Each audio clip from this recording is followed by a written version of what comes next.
Dios les acaba de dar una Jerusalén nueva, con un muro nuevo, con un templo nuevo, con gente que viene otra vez al pueblo, y de repente llega Nehemías porque fue una junta con pues sus líderes, sus autoridades, y cuando regresa, todo lo que había pasado en el capítulo 10, ¿te acuerdas lo que pasó? Se comprometieron a obedecer al Señor, dijeron que iban a guardar la ley, que iban a andar en esos caminos, todo eso a la basura. Ahora llega Nehemías y encuentra en que todo lo que habían prometido, ahora lo estaban desobedeciendo. Los que están en el grupo de la iglesia, mandé una imagen en el que pueden ir viendo un círculo. Esta lectura se comprende de 4 escenas. Cada escena es una de las promesas que hicieron. Prometemos nosotros no descuidar la casa de Dios, el templo. Prometemos nosotros no descuidar los diezmos. Vamos a sustentar a los levitas, a los sacerdotes. Prometemos nosotros guardar el día de reposo. Es más, no vamos a dejar que nadie venda. Prometemos nosotros que no nos vamos a casar con ese tipo de mujeres. Las vamos a echar de aquí. Esdras llegó y las barrió a todas, ¿no? Ahí fue donde surgió la barredora, si no sabían. Ojo, no tengo nada en contra de las mujeres, es una cuestión comento esto porque yo no me había dado cuenta que si yo digo muerto en el podcast o lo que sea, eliminan la grabación. Entonces ahora tengo que decir desvivido y cosas así. Entonces dije mujeres no por denigrarlas, sino fue la decisión que tomó Esdras, la sacó. Espero que YouTube perdone mi comentario. Y en cada una de esas escenas siempre termina orando Nehemías. Siempre. Entonces es como esa frustración de que el líder perfecto, ojo, aunque no era perfecto, hizo reformas perfectas, y esto me hace pensar tanto, no sé si te has puesto a pensar tú, ¿cómo termina Nehemías? Hay un género de película que yo lo veo, pero me termino enojando, y es el thriller. ¿Lo conocen? No tiene un final. O sea, lo que nos gusta Avengers, que a lo último mataron a Thanos. ¡Wow! ¡Amén! Y aquí en el thriller, tú dices, ¿ya acabó? Porque el final de estos géneros es poner un componente narrativo crítico que transforma la historia, siendo más que una simple conclusión. Así termina Nehemías. Velo. Él termina orando y tú dices, ¿y ahí acabó Nehemías? O sea, ¿qué pasó, no? Bueno, no sé si te has puesto a pensar tú. ¿Cuántas veces en tu vida has hecho promesas y tienes un fervor por cumplirlas y al siguiente día las rompes? 31 de diciembre. ¿Cuántos kilos dijeron? 10. Es más, te sacaste la ropa esa vieja que tenía que ya no te quedaba. Va a ser mi forma de medir enero, febrero, marzo. En diciembre voy a estar así, una talla 4, ¿no? Por hablar de las mujeres. Los hombres, soy en 48, pero voy a terminar en 32. Familia, muchos de nosotros tendemos a leer la Biblia y a tomar decisiones y poner reformas inmediatas. Y están caracterizadas por reformas tan eufóricas, tan fervorosas, pero que se quedan en eso solamente. Porque te levantas de ahí y eso no sirve. ¿Te ha pasado eso? Bienvenido. Hoy vamos a ver las reformas de Nehemías para aprender a confiar en el reformador eterno que es Cristo. Hoy vamos a sacarnos ese descanso en nuestra capacidad por cambiar las cosas y descansar en el que realmente está comprometido en hacer una obra a largo plazo, y ese es Cristo Jesús. Vamos a orar. Amado Padre, tú eres el reformador eterno. Martín Lutero es una visión, Señor, de lo que tú fuiste. Juan Calvino, todos estos hombres que han reformado con la historia todo esto que ha pasado, Padre, gloria a Dios por sus vidas, gloria a ti, Señor, porque los usaste. Pero el reformador que tenemos hoy en este siglo XXI, sentado con nosotros todos los días, eres tú. Y Padre, tú no nos vas a abandonar y tu obra va a continuar en nosotros. Y estás reconstruyendo la imagen y la semejanza que perdimos en el huerto, Señor. Y estamos confiados que el día que lleguemos al cielo y se abran esas puertas eternas, Dios, la tarea fue terminada. Pero mientras, danos paciencia aquí en esta tierra y ayúdanos a renunciar a nuestras reformas y confiar en ti, que eres el reformador perfecto. En nombre de Cristo Jesús, te damos la honra y la gloria. Amén. La primera parte es en el capítulo 13, versículo 1 al 3. Si quieren vamos a leerlo. Dice, aquel día leyeron el libro de Moisés a oídas de todo el pueblo y se encontró escrito en él que los amonitas y los moabitas no debían entrar jamás en la asamblea de Dios, porque no recibieron a los israelitas con pan y agua, sino que contrataron contra ellos a Balaam para maldecirlos. Pero nuestro Dios convirtió la maldición en bendición y cuando oyeron la ley, excluyeron de Israel a todo extranjero. Entonces imagínate, el pueblo llega, que es la primera parte, ahí ya me la quitaron, esa imagen se va a quedar toda la prédica, leen la ley, y lo primero que ellos hacen es, oye, esto pasó, y esto fue como una euforia por querer cumplir la palabra. Es como cuando tú viste en la palabra de Dios que decía, ama a tus enemigos, y dijiste, yo voy a amar ahora a ese enemigo que tiene, lo viste de frente y dijiste, no, no puedo. Es exactamente igual. Ellos leyeron que los moabitas y los amonitas hicieron esto, los expulsaron, que Balaam, yo me lo imagino, fue un desgraciado, cómo maldijo a su pueblo, pero Dios es bueno y convirtió la maldición en bendición, gloria a Dios, ¿no? Y de repente, vamos a hacer lo mismo. Y aquí podemos ver nosotros la obediencia frágil del ser humano. Quiero que por favor identifiques, este pueblo eres tú. Y esa desobediencia es tuya y mía también. Somos desobedientes frágiles. Familia, tenemos tanto en nuestra vida de promesas rotas que no hemos podido cumplir. Porque nuestra obediencia es frágil. Tu fervor inicial, ¿cuánto dura? La obediencia frágil tiene la característica de ser fervorosa al principio, pero ineficaz al final. Tiene buenas intenciones, pero carece de poder, porque descansa en la capacidad humana. La fragilidad de la obediencia humana siempre va a necesitar de un liderazgo correctivo. Y es lo que Nehemías nos ha venido mostrando en todo el libro. Nehemías viene, corrige y corrige y corrige y corrige. Nehemías viene reformando y reformando al pueblo. Siempre la obediencia frágil va a necesitar un liderazgo correctivo. Pero ¿sabes algo? El liderazgo correctivo que tú y yo tenemos no es el de Nehemías. Es el de un Dios que reconstruye a su pueblo mediante líderes fieles, pese a la infidelidad recurrente que tenemos. Es que no te sientas mal. Es lo primero que te quiero dejar bien en claro. Esta iglesia no es una iglesia de gente perfecta. Perdóname si te he querido mostrar al pastor perfecto. No lo soy. Ninguno de los que estamos aquí somos pastores perfectos. Tratamos de ser líderes fieles, pero ¿sabes algo? Fallamos. Pero yo te quiero voltear, que tus ojos los veas. Si en algún momento el líder pone una corrección, es por amor a ti. Pero por favor te quiero decir algo también. Y voy a tu identidad. Eres un hijo amado por el Señor. Así como eres, Él te ama. Con tus fallas, con tus errores. Cíclicamente está pronosticado. Vamos a volver a fallar. ¿Y sabes algo? 7 veces que el justo y una vez más se levanta y dice la palabra. La gracia de Dios nos acompaña. Tu obediencia y la mía es frágil. Tenemos un fervor inicial con todo. Nos compramos la semilla de Brasil. Hicimos todo para bajar de peso. Pagamos el nutriólogo. Hicimos todos los estudios posibles. Hablo de la gordura, pero no sé qué otra medida pudiste haber tomado en el que se vio tu fervor. Es más, cortaste ese novio que tenías, dejaste a la novia que tenías por tóxica. Y tú dices, ya ahora sí, Señor, voy en serio. Hashtag, ni el cielo me puede parar.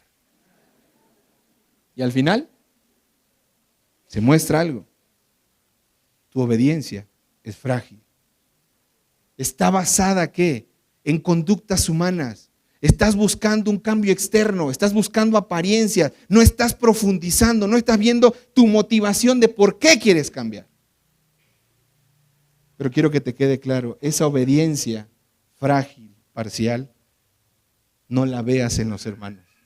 Primero acéptala en ti. De eso se trata la vida cristiana. Pero luego en el versículo 4 hasta el 29 tenemos ahora sí las reformas que Nehemías empieza a implementar. Pero quiero que veas en cada una de las escenas un patrón repetitivo. Por favor, cada escena tiene un patrón repetitivo. Primero, se va a exponer el pecado. Segundo, se va a confrontar el pecado. Tercero, se va a aplicar una acción correctiva. Y cuarto, se va a orar. Esas son así el ciclo repetitivo de cada escena. Y justo son las 4 promesas que el pueblo había hecho. Pero ojo, este patrón lo que está reflejando es un énfasis del autor en la obediencia frágil del pueblo después del pacto del capítulo 10.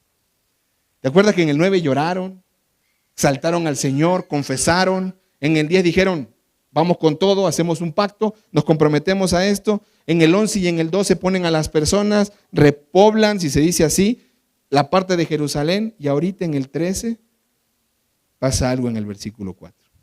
Mira lo que dice, por favor. Antes de esto, ¿quién? El sacerdote Eliasib, encargado de los aposentos de la casa de nuestro Dios, y que era pariente ¿de quién? Uy. Este apareció en el capítulo 2 y era amigo del enemigo, Sanbalat. O sea, ya desde ahí, ya tú qué haces con el enemigo. Hay que amarlo, pastor, ¿ok? Mira el versículo 5, le había preparado una habitación amplia donde anteriormente se colocaban las ofrendas de cereal, el incienso, los utensilios y los diezmos de cereal, del vino nuevo y del aceite prescrito para los levitas, los cantores y los porteros y las contribuciones para los sacerdotes. Pero durante todo este tiempo, dice Nehemías, yo no estaba en Jerusalén, porque en el año 32 de Artajerjes, rey de Babilonia, yo no había ido al rey. Pero después de algún tiempo pedí permiso al rey y vine a Jerusalén. Claro, él dijo, pues ya el negocio quedó montado. No es un negocio, pero dijo, pues ya todo, se comprometieron, ya lloraron, hicieron todo el payaseo que tenían que hacer. Perdón por decirlo así, pero el pueblo me frustra. Y dice, versículo 7, y vine a Jerusalén y me enteré del mal que Eliasib había hecho por favorecer a Tobías, al prepararle un aposento en los atrios de la casa de ¿quién? Quiero que veas el ciclo. Se está exponiendo el pecado. ¿Te das cuenta? ¿Quién lo vio? El líder que Dios puso. Inmediatamente, ¿qué hizo Nehemías? Versículo 8. Esto me desagradó mucho, por lo cual arrojé todos los muebles de la casa de Tobías fuera del aposento. Entonces ordené que limpiaran los aposentos y puse de nuevo allí los utensilios de la casa de Dios con las ofrendas de cereal y el incienso. Expuso el pecado, confrontó el pecado, corrigió el pecado y mira al final. Bueno, aquí no lo hace en la siguiente. Ora. ¿Te das cuenta qué pasó aquí? Oye, pues tenemos un espacio ahí de 2x2. Pues hagámosle un cuartito, ¿no? ¿A quién? A mi primo. O sea, la casa de Dios, van a verlo más adelante, tenía órdenes exclusivas de qué se tenía que hacer. Habían lineamientos en Levítico. No lo cumplió. ¿Qué hizo Eliasib? Era el sacerdote encargado de esto. Se supone que sabía. Fue puesto ahí porque ese era su rol. Pero quiero que te des cuenta, por favor, que estas escenas van escalando en gravedad. Ojo, cuando tú ves una persona que fue infiel a su mujer, no quieras pensar que fue del día 0 al día 100, así en un salto cuántico. Fue algo que, poco a poco. Y este pueblo comenzó, ¿por qué? Por darle un cuartito en la casa de Dios a un enemigo. Si ves en la siguiente escena, ahora vas a ver cómo no es la casa de Dios, la cual ellos dijeron, no vamos a descuidar la casa de Dios. ¿Te acuerdas de esa frase? Ahora asciende la gravedad, escalan en esta gravedad y van al diezmo. Ya vas a empezar, pastor. Ay, no, yo no te voy a hablar de tu dinero. Es más, ni mi intención es hablar de eso. Quiero que te des cuenta que cuando primero empezamos a descuidar la casa de Dios, y no hablo de esto, sino hablo de esto, de mi vida, lo que va a seguir es la parte económica. Mira lo que pasó en el versículo 10. También descubrí que las porciones de los levitas no se le habían dado. O sea, los levitas no tenían una propiedad, pero tenían un sueldo. Le tenían que dar, en ese momento, les tenían que dar cereal, grano, cebada, para que ellos comieran. Les daban parte de la carne que sacrificaban. El levita vivía literalmente lo que el pueblo le daba. ¿Ok? 10. También descubrí que las porciones de los levitas no se le habían dado, por lo que los levitas y los cantores que hacían el servicio se habían ido, cada uno a su campo. Claro, se fueron a chambear, pues si aquí no hay para comer, mejor me voy a trabajar. Versículo 11. Por tanto, reprendí a los oficiales y les dije, ¿por qué está la casa de Dios abandonada? Entonces reuní a los levitas, los restablecí en sus puestos. Versículo 12. Entonces todo Judá trajo el diezmo de cereal, del vino nuevo y del aceite a los almacenes. Pues es que claro, si el lugar donde se guardaba todo se lo dieron a Tobías, ¿dónde guardaban todo? Pues ya está sobra, ¿para qué lo llevo? Es degradante, es algo que va escalando. Y el versículo 13 dice, y puse al frente de los almacenes al sacerdote Selemías, o sea, a Eliasib lo cepillaron, al escriba Sadoc y a Pedaías, uno de los levitas. Además de eso estaba Anán, hijo de Zacur, hijo de Matanías, porque se les consideraba dignos de confianza y su responsabilidad era partir las raciones a sus parientes. Acuérdate de mí por esto, Dios mío, y no borres las obras de misericordia que he hecho por la casa de mi Dios y por sus servicios.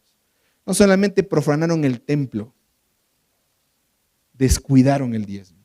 Ojo, cuando ustedes leen en Malaquías, que por cierto, Malaquías es contemporáneo de Nehemías, estuvieron juntos. Cuando tú lees Malaquías es lo que está pasando en el tiempo de Nehemías. Puedes leerlo y vas a ver cómo se te enriquece la lectura. Pero justamente él dice, traigan los diezmos al alfolí. El alfolí no era una bolsa como la que las iglesias hoy pasan, el alfolí era una bodega. O sea, Tobías muy probablemente dormía en un alfolí.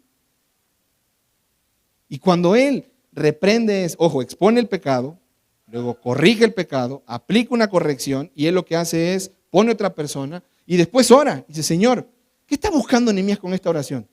Una fidelidad duradera. Hoy en la mañana le escribí a 2 pastores, amigos míos, y les pregunté esto, ¿ustedes a dónde ven su iglesia en 3 años? Todos los pastores anhelamos ver una iglesia fiel. Todos los pastores oramos por ver una iglesia fiel. Es más, si tú no sabes el deseo de nuestro corazón para contigo, si nos preguntan, ¿dónde quieres ver el día de mañana a tal hermano de la iglesia? Siendo fiel. Eso es lo que anhelamos, eso es lo que buscamos. Pero muchas veces Nehemías nos está diciendo, pues estás mal, porque no vas a encontrar eso. Lo que vas a encontrar es un ciclo repetitivo de personas con una obediencia frágil que necesitan a un Redentor superior y perfecto. Familia, descuidaron. La segunda cosa que se descuida después de descuidar tu vida espiritual es la generosidad. Empiezas a hacer codo, empiezas a no dar. Y ojo, no te hablo de dinero, tiempo, atención, servicio. Es eso. Ve dónde estás hoy. Pero sigue en el versículo 15 y ahora profanan otra cosa, el día de reposo. Uy, uy, uy, aquí se va a poner que arde esto. Porque hoy, como no estamos en la ley, decimos, no, yo no soy llamado a descansar un día porque la ley no, el Señor lo hizo. Apartó de 7:1. ¿Para qué descansó el Señor? Ojo, el descanso del Señor no fue para dedicarse a sus intereses personales. Fue para deleitarse en la buena obra que Él había hecho. Por lo tanto, nuestro descanso, ¿cómo debe de ser? Igual al de Él. Deleitarnos en la buena obra que Él ha hecho. Por eso estás hoy sentado aquí. Porque estás deleitándote en la buena obra que Él hizo en el pueblo. Estás deleitándote en la buena obra que Él está haciendo en tu vida, aunque seas un obediente frágil, pero estás gozando en la gracia.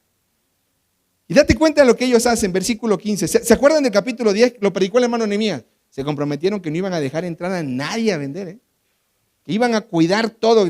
el sábado se iba a guardar. Versículo 15, en aquellos días había en Judá a algunos que pisaban los lagares en el día de reposo. O sea, estaban haciendo vino en día de reposo. Eso es pisar lagar. Lagar es donde se pisaba la uva. Y traían manojos de trigo y los cargaban en asnos. Y también vino, uvas, higos y toda clase de carga.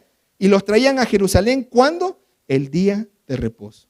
Y los amonesté por el día en que vendían los víveres. Versículo 16. También habitaban allí en Jerusalén tirios, que estos son de otro lugar, que ellos habían dicho que no iban a entrar, que importaban pescado y toda clase de mercancías y vendían a los hijos de Judá en el día de reposo. Versículo 17. Entonces reprendí a los nobles de Judá y les dije, ¿qué acción tan mala es esta que cometen profanando el día de reposo?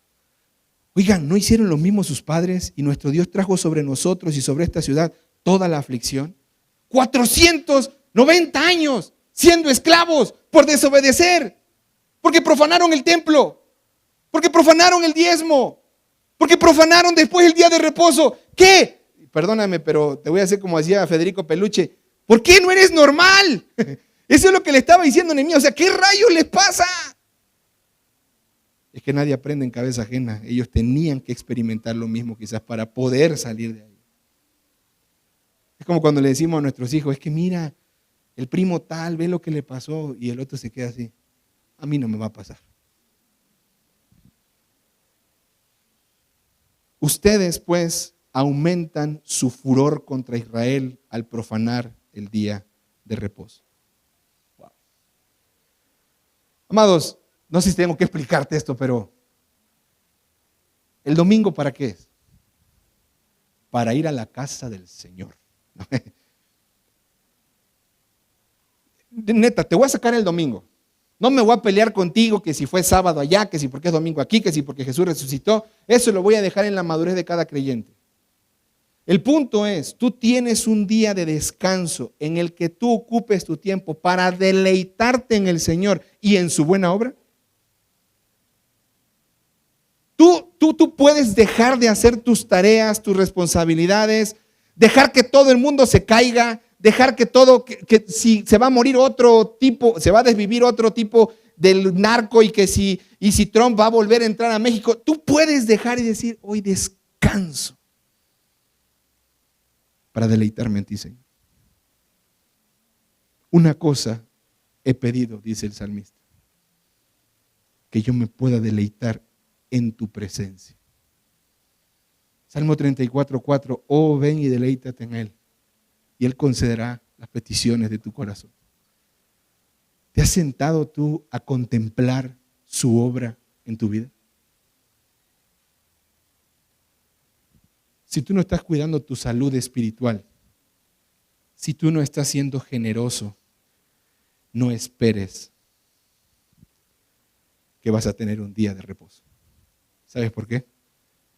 Porque estás tras el varo y el varo te está gobernando. Entonces tú no vas a descansar. Es increíble, yo veo gente que no descansa. Y están tras el dinero, tras el dinero, tras el dinero. Oye, te voy a decir algo. Va a llegar un día en el que ese dinero no te va a devolver la vida. Y no descansaste ni te deleitaste en Dios lo que estaba aquí en la tierra. Steve Jobs. Su muerte fue fulminante. ¿De qué murió? Yo no sé si ese cuate descansaba, a lo mejor sí descansaba mucho, no más lo estoy citando. El cabecita de algodón ahorita, todos están pero con los nervios de punta porque está en el hospital, enfermo del corazón, casi se pela ya, o sea, están así como que se nos muere el Redentor. Pero yo te hablo de la gente que no cierra una tienda el domingo, ¿por qué? Porque no, es el día que más se vende. No cierres la tienda el domingo, pero toma un tiempo para deleitarte en el Señor. Lo haces. Ahorita vamos a hablar acerca del reposo. El reposo cambió en Cristo. Pero la última parte, y aquí te voy a pedir que si tienes un novio inconverso, que si estás por casarte con él y todo, mira, por favor, te cierren los oídos y me digas, no, como dijo ayer Trump, president. Me digas, pastor, no, pastor. No sé quién vio ese video de ayer, pero a mí me mató de la risa. President. Miren el versículo 23. En aquellos días también había judíos que se habían casado con mujeres asdoditas, amonitas y moabitas. O sea, no eran del pueblo. De sus hijos, la mitad hablaban en lengua de Asdod y ninguno de ellos podía hablar la lengua de Judá, sino la lengua de su propio pueblo. Así que los reprendí y los maldije. Wow, este se fue más arriba que Esdras.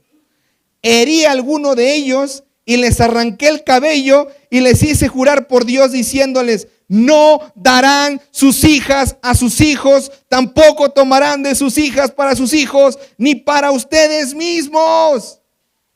¡Wow!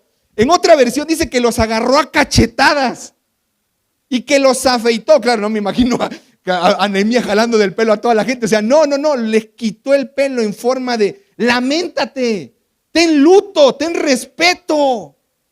¡Wow! Nehemías tenía un furor, tenía un celo. ¿No te hace recordar aquel versículo que dice que el Señor llegó al templo, volteó todo y dijo: el celo por tu casa me consume? Ahí está nuestro Redentor perfecto. Nehemías es una figura.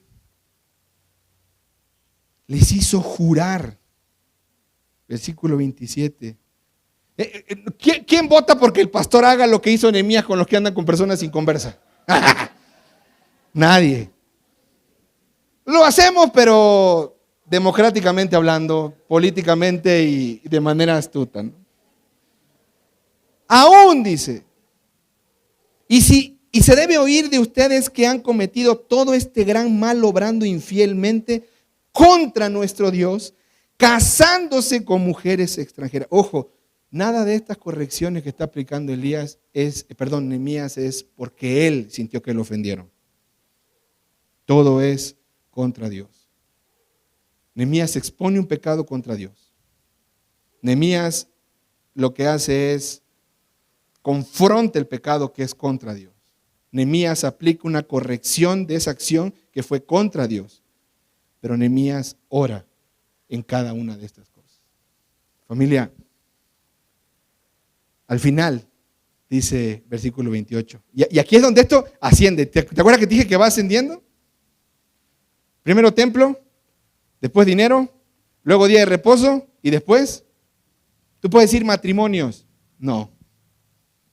Pureza en el sacerdocio cristiano. Pureza. Para que tuviera que nacer Jesús, tuvo que venir Nehemías y aplicar una corrección para tener un linaje puro. ¿Lo habías visto así? Pero no solamente es los hijos de ellos estaban pecando, ellos mismos se estaban casando con estas mujeres. Versículo 28.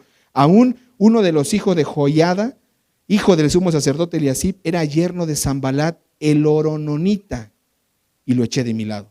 O sea, se casó con una que no era del pueblo. Acuérdate de ellos, Dios mío, porque han profanado el sacerdocio y el pacto del sacerdocio y de los levitas. No voy a hablar más sobre esto, pero solo te quiero recordar algo. Tu relación te está demostrando el temor descendiente que tienes de Dios en tu vida. Eso es lo que está haciendo. Tu salud espiritual, si no la atiendes, te está demostrando algo. Tu generosidad te está demostrando algo. Tu situación de tu día de descanso para el Señor, si no lo guardas, te está demostrando algo. Pero tu relación te está demostrando algo también. No espero perfección de ustedes, porque no la hay en mí. Pero si Dios hoy se paseara como con las 7 iglesias de Apocalipsis y tú fueras una de ellas, ¿qué diría de ti?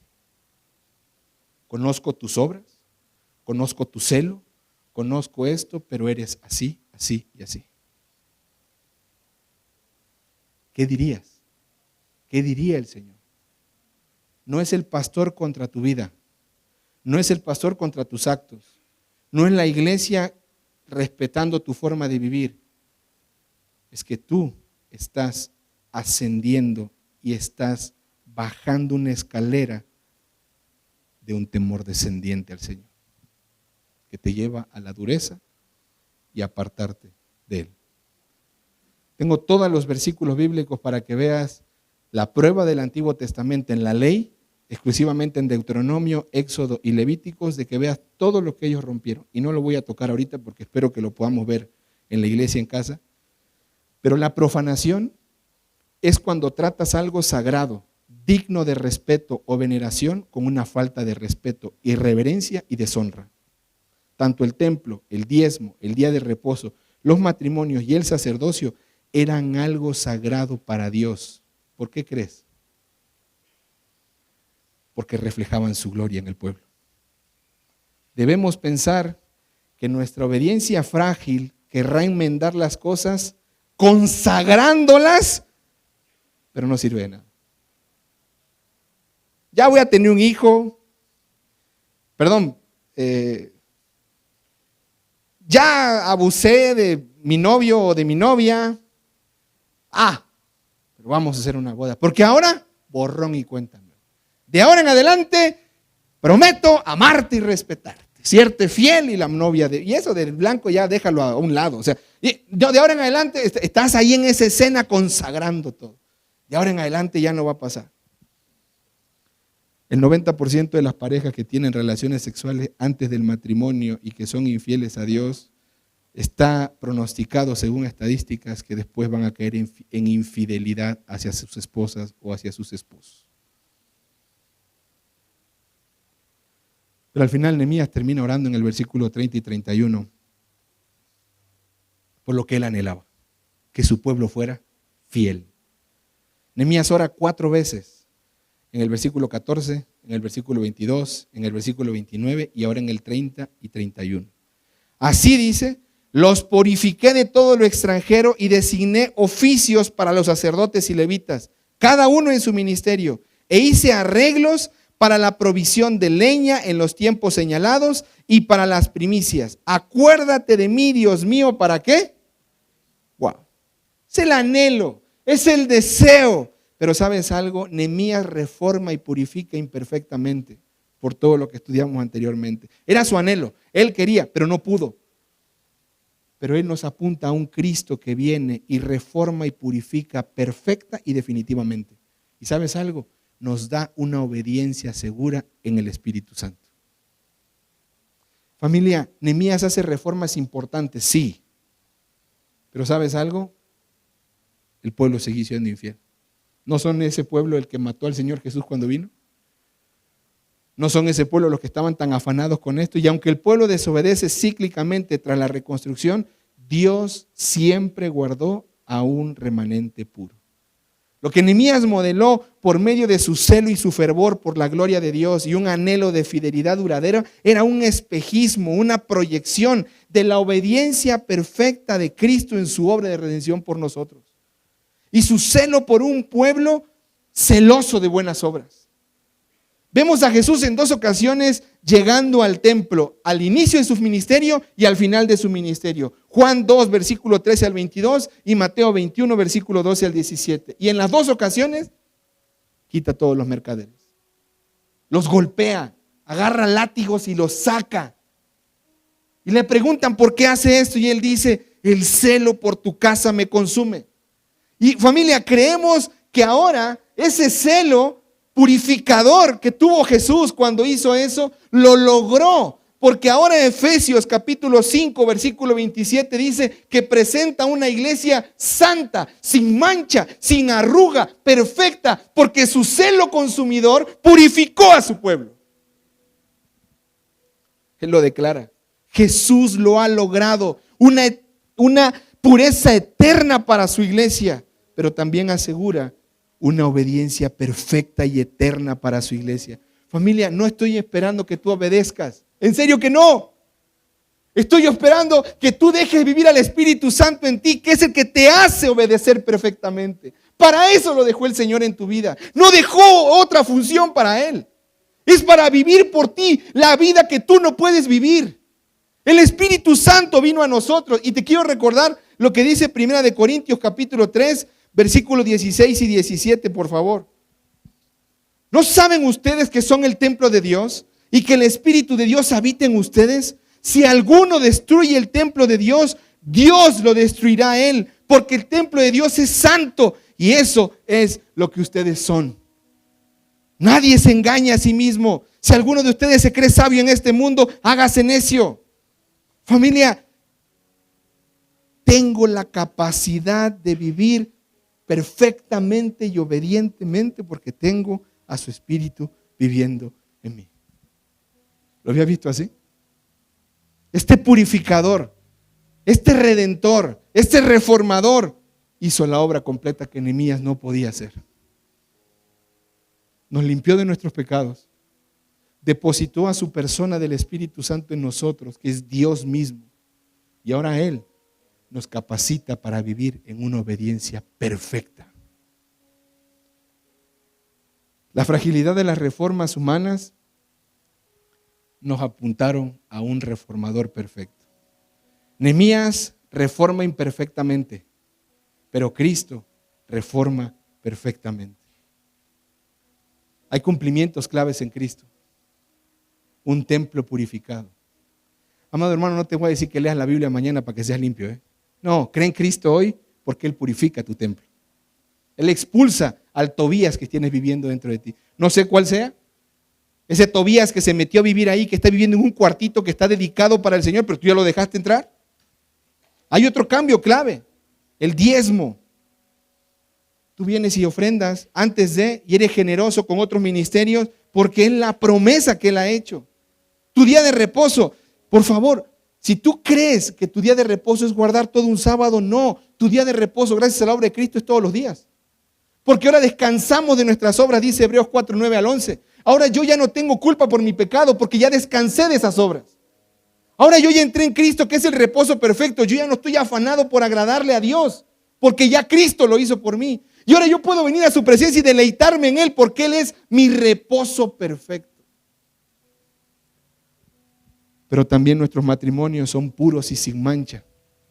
Y no te hablo de la esposa que tienes, ni del esposo que tienes. Te hablo de Cristo Jesús, que te compró a precio de sangre y eres la novia perfecta, santa, pura y sin mancha. Así te ve el Señor. Podemos terminar orando por fidelidad. Pero te quiero recordar Juan 13, 14, 15, 16 y 17. ¿Quién oró por fidelidad para ti? ¿No Jesús? A ninguno he perdido. Para terminar, tus reformas fallan porque eres como el pueblo con obediencia frágil. Pero Cristo, el Nehemías perfecto, ha limpiado el templo de tu corazón en la cruz. Descansa en esa pureza eterna. Y te dejo dos acciones para que apliques en tu vida. Si tú no eres creyente, ven a Cristo para la purificación de tus pecados. Pídele que te limpie y haga de ti un templo puro, santo y sin defecto. Pídele a Él, saca al Tobías del templo en el que estoy hoy. Saca esas distracciones, quítalas. Pero Señor, límpiame de mis pecados. Y ojo, Él va a quitar a los Tobías de tu vida. Los va a expulsar. Sus muebles los va a echar a la calle. Porque cuando Él viene y limpia la casa, no hay nadie que la pueda volver a habitar. Pero si tú eres creyente, te digo algo, descansa en el reformador perfecto y deja de lado todas tus reformas imperfectas. Ninguna de tus reformas ha servido para obedecer eternamente a Dios. Es la reforma de Cristo la que te ha dado una obediencia perfecta y la capacidad de obedecer perfectamente por medio de Cristo Jesús viviendo en ti. Ven a Él. Dile que te limpie. Dile que expulse el Tobías. Pero descansa en Él. El Señor no ve tus promesas. El Señor no ve tus acciones para santificación y para redención. A Él no le hacen falta. Y Él te sigue amando como el primer día cuando te salvó y te redimió. Ven a Él y descansa en el reformador perfecto, que es Cristo. Amado